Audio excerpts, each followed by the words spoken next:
Hello everyone. तो देखो हम लोग चैप्टर 16 पढ़ेंगे सरफेस टेंशन, आईएससी का physics.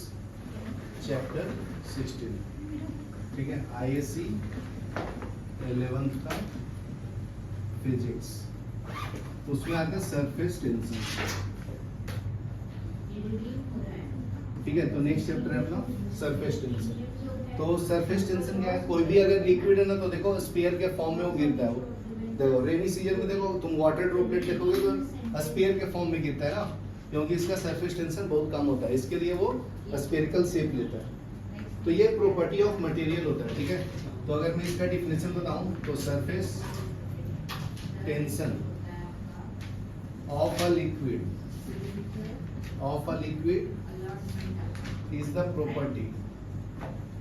is the property by virtue of which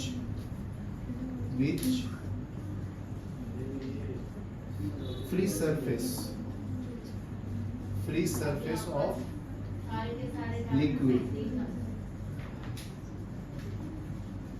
behaves as a stretched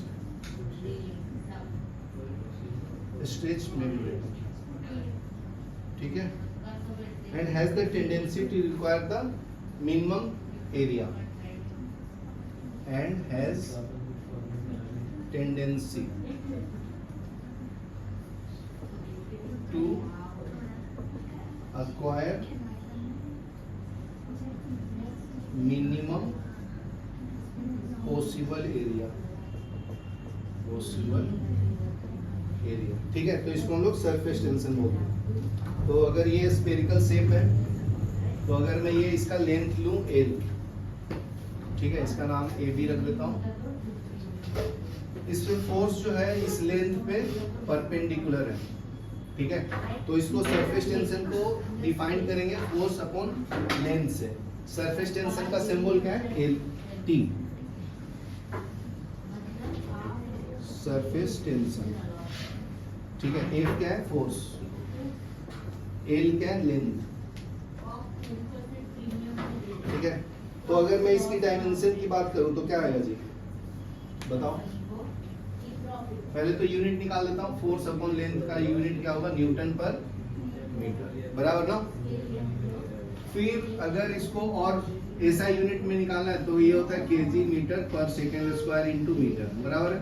तो ये मीटर से मीटर कैंसिल हो जाएगा, केजी पर सेकेंड स्क्वायर आएगा, बराबर है, ठीक है ना। तो अगर मैं इसका डायमेंशन निकालूं तो ये आपका यूनिट ऑफ सरफेस टेंशन हो गया।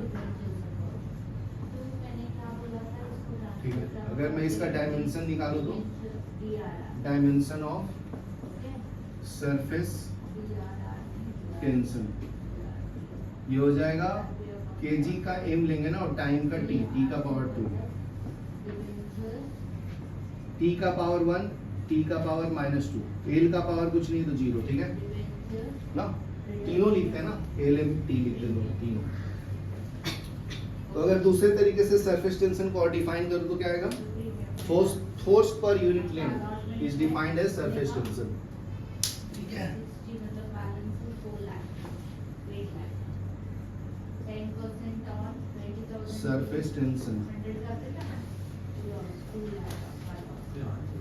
Surface tension of a liquid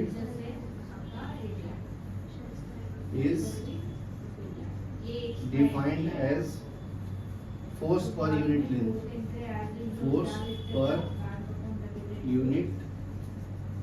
length, ठीक है, इन प्लेन। तो देखो फोर्स पर यूनिट लेंथ हो गया ना, इसको हम लोग सरफेस टेंशन बोलते हैं। ऑफ लिक्विड सरफेस एक्टिंग, ठीक है, acting at right angles on either side of an imaginary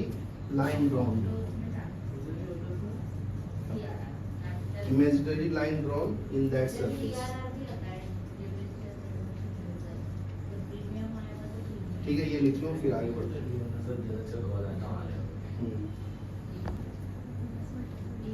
next है इंटरमोलिकुलर फोर्सेस। नेक्स्ट टॉपिक है इंटरमोलिकुलर फोर्सेस। ठीक है, तो इसमें क्या आता है, cohesive and adhesive force. Cohesive and adhesive force. Adhesive force, ठीक है। तो एडेसिव फोर्स में क्या आता है जी, the force of attraction between molecules of the same substance. तो फर्स्ट हम लिखेंगे कोहेसिव फोर्स के बारे में। कोहेसिव फोर्स, तो कोहेसिव फोर्स में क्या आता है, the force of attraction between molecules of same substance। ठीक है, is called cohesive force। ठीक है, उसको बोलते हैं cohesive force। अगर डिफरेंट मॉलिक्यूल्स के बीच में होगा तो उसको एडेसिव फोर्स बोलेंगे। तो नेक्स्ट डिफिनेशन है adhesive force.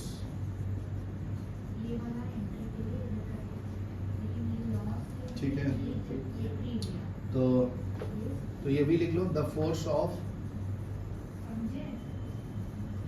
Attraction between molecules of different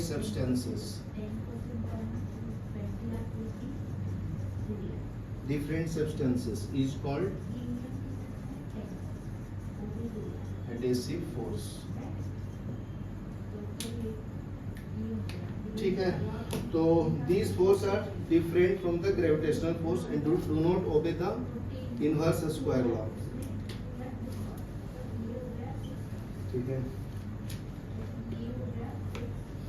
ये ग्रेविटेशनल फोर्स नहीं होता है, ये अपना मॉलिक्यूल्स के बीच में जो फोर्स लगता है उसको बोलते हैं। These forces are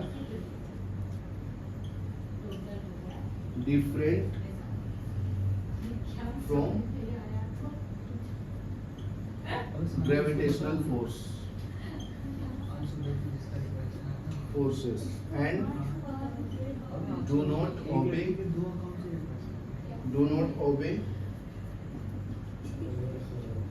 inverse square law। ठीक है, तो ग्रेविटेशनल फोर्स पता है किसी को, तो ये इनवर्स स्क्वायर लॉ नहीं फॉलो करता है। ग्रेविटेशनल फोर्स क्या होता है, F equal to G m1 into m2 upon r square. इसको इनवर्स लॉ बोलते हैं, क्योंकि इनवर्स जो होता है, फोर्स जो होता है inversely proportional to r square होता है। अगर दो ऑब्जेक्ट है m1 और m2, इनके बीच का डिस्टेंस r है, तो जो फोर्स है वो डायरेक्टली प्रोपोर्शनल टू प्रोडक्ट है ऑफ मास और inversely proportional to square of the distance है। ठीक है, इसको बोलते हैं, तो इसको ग्रेविटेशनल फोर्स बोलते हैं। जो ये इसमें मॉलिक्यूल्स लिक्विड में नहीं दिखता, वो सिर्फ नॉर्मल फोर्स दिखाता है, कोहेसिव और एडेसिव। ठीक है, तो ये एमसीक्यू में आता है, अगर सेम सब्सटेंस होगा तो कौन सा फोर्स रहेगा, कोहेसिव। अगर डिफरेंट रहेगा तो एडेसिव फोर्स रहेगा। ठीक है, ये इनवर्स स्क्वायर लॉ नहीं फॉलो करेगा, इसको हम लोग बोलते हैं इनवर्स स्क्वायर लॉ। ठीक है, और ये डिफरेंट फ्रॉम ग्रेविटेशनल फोर्स होता है। तो ये दोनों जो है वो ग्रेविटेशनल फोर्स के बराबर नहीं है, directly proportional to product of the mass के बराबर नहीं है। ठीक है, चलो यहाँ तक लिख लो, फिर आगे बढ़ते हैं। ठीक है, तो देखो ये मैक्सिमम डिस्टेंस बिटवीन द जो मॉलिक्यूल्स होगा वो 10⁻⁹ के बराबर होगा। द मैक्सिमम डिस्टेंस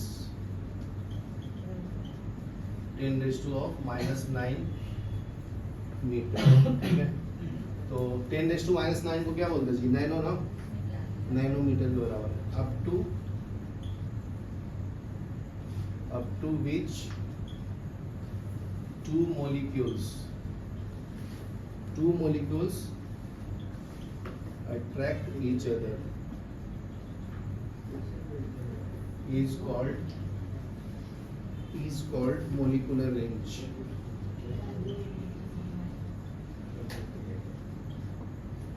ठीक है, it is denoted by C.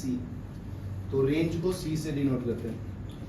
It is denoted by range C. ठीक है.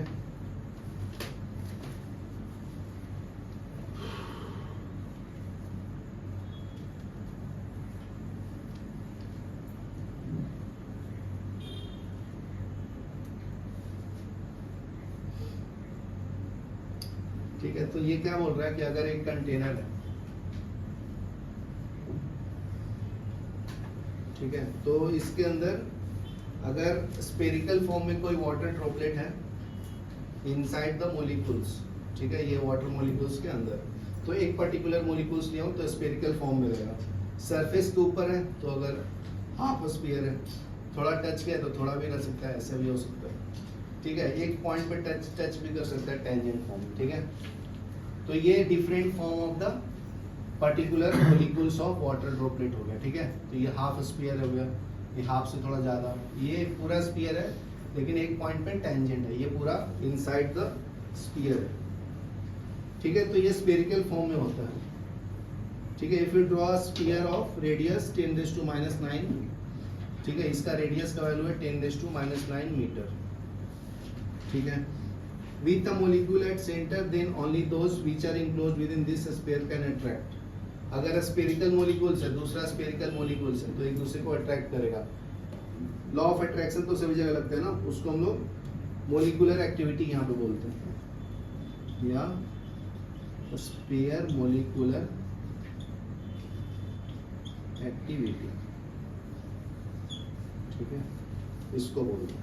नेक्स्ट है shape of liquid meniscus in a glass tube. ये वाला डायग्राम बना लो, फिर एक्सप्लेन करता हूँ. Glass tube. नेक्स्ट है shape of liquid meniscus in a glass tube. Next क्या है? Shape of liquid in a meniscus in a glass tube.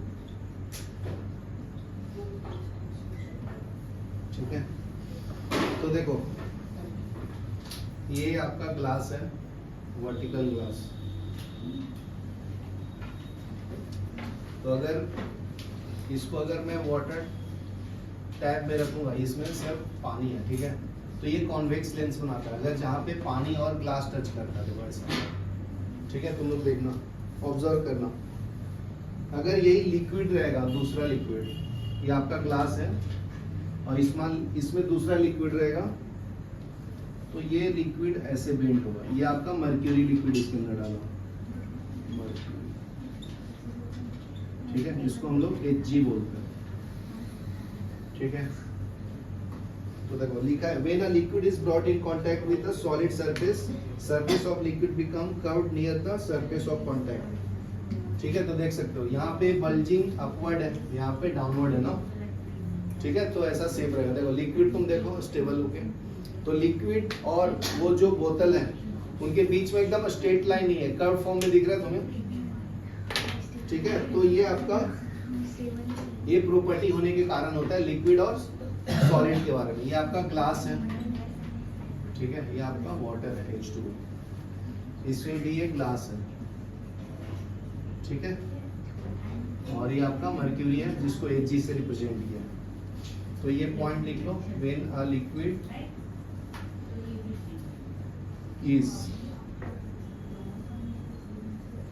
Brought in contact with a solid surface, contact with a solid surface of liquid become curved near the plane of contact.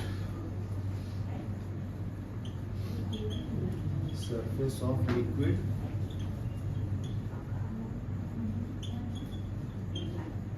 become curved near place of contact. ठीक है, तो nature of curve convex और concave depend upon the relative magnitude of the cohesive force between the liquid. ठीक है, ये ऐसा curve बनेगा कि ऐसा बनेगा, ये लिक्विड के नेचर के ऊपर डिपेंड करता है। ठीक है, तो दूसरा पॉइंट क्या है, द नेचर ऑफ कर्वेचर। इसमें क्या आता है, कॉन्केव और कॉन्वेक्स। ठीक है, depend upon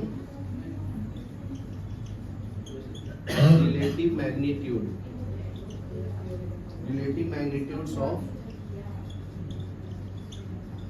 cohesive force between liquid molecules and adhesive force between the molecules of liquid and those of the solid। ठीक है, तो ये सेम, देखो सेम मॉलिक्यूल्स के बीच में रहता है, उसको कोहेसिव बोलते हैं ना। तो इसमें दूसरा पॉइंट क्या ऐड करेंगे,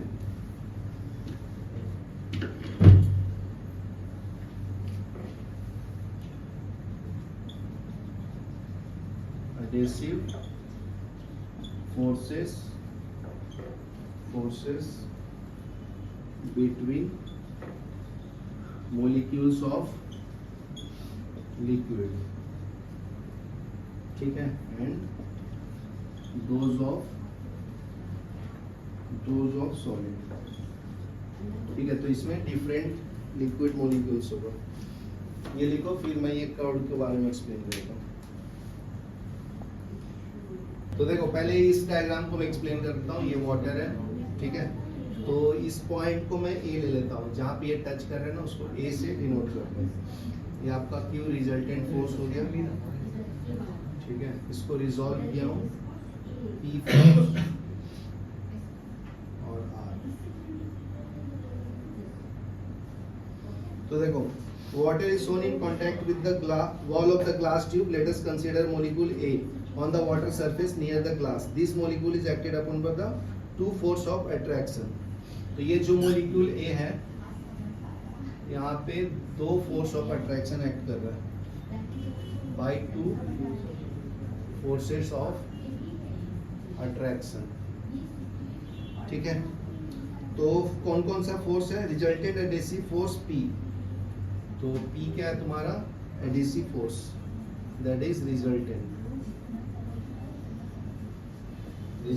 एडेसिव फोर्स P। ठीक है, विच acts on A due to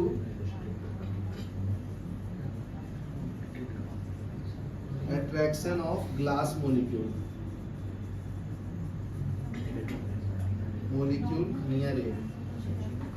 near A। ठीक है, its direction is perpendicular to the surface of the glass। ठीक है, तो ये perpendicular to the glass है, ये perpendicular forces। its direction is perpendicular to surface of glass। ठीक है, नेक्स्ट कोहेसिव फोर्स है Q, तो which act due to the attraction of neighbouring molecules. ये जो Q फोर्स है, ये वाला मॉलिक्यूल वाटर मॉलिक्यूल्स के कारण। ठीक है, ये वाला क्या है, surface of glass and water के कारण, ये परपेंडिकुलर फोर्स P। ठीक है, नेक्स्ट पॉइंट क्या है जी, ये है सेकंड पॉइंट, जिसको बोलते हैं resultant cohesive force. The resultant cohesive force, ठीक है, इसका नाम है Q, which acts on A due to attraction of neighboring molecules।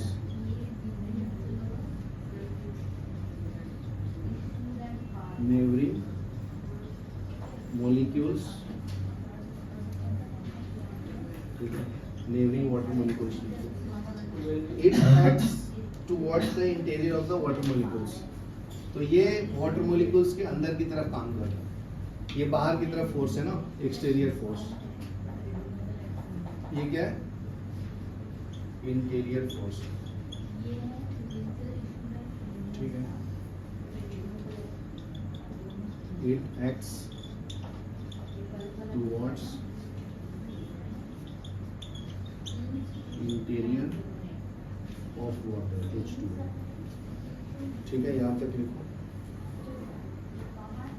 तो देखो ये जो P है ना, इसको हम लोग एडिसिव फोर्स बोलेंगे, क्योंकि ये ग्लास और वाटर मॉलिक्यूल्स के बीच में फोर्स है। दो डिफरेंट सरफेस है ना, तो इसको एडिसिव फोर्स बोलेंगे, और इसको कोहेसिव फोर्स बोलेंगे, क्योंकि Q जो है वाटर मॉलिक्यूल्स के बीच का फोर्स है। समझा? ये कोहेसिव फोर्स है, ये एडिसिव फोर्स है। तो ये वाला का वैल्यू ज्यादा है। ठीक है, तो लिखो adhesive force between water molecules and glass molecules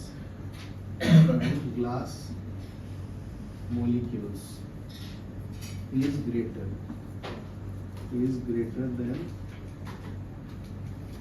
than cohesive force। ठीक है, बिटवीन वाटर molecules। तो force P is greater than Q होगा। तो force P is greater than force Q। Sir हाँ जी, क्लास कब तक चल रही है? पॉज करो। हाँ, तो ये फोर्स बड़ा हो गया, FP ग्रेटर देन FQ हो गया। ठीक है, तो ये आउटवर्ड की तरफ काम कर रहा है ना। FP एडिसिव है या कोहेसिव? लिख दिया हूँ इधर। तो ये आपका एडेसिव है ना, ये आपका एडेसिव फोर्स। ठीक है, कोहेसिव फोर्स। ठीक है, तो अभी रिजल्टेंट फोर्स जो है इसका outward from the water molecules होगा। Their resultant are will be directed outwards from water molecules, from water। ठीक है, तो अभी नेक्स्ट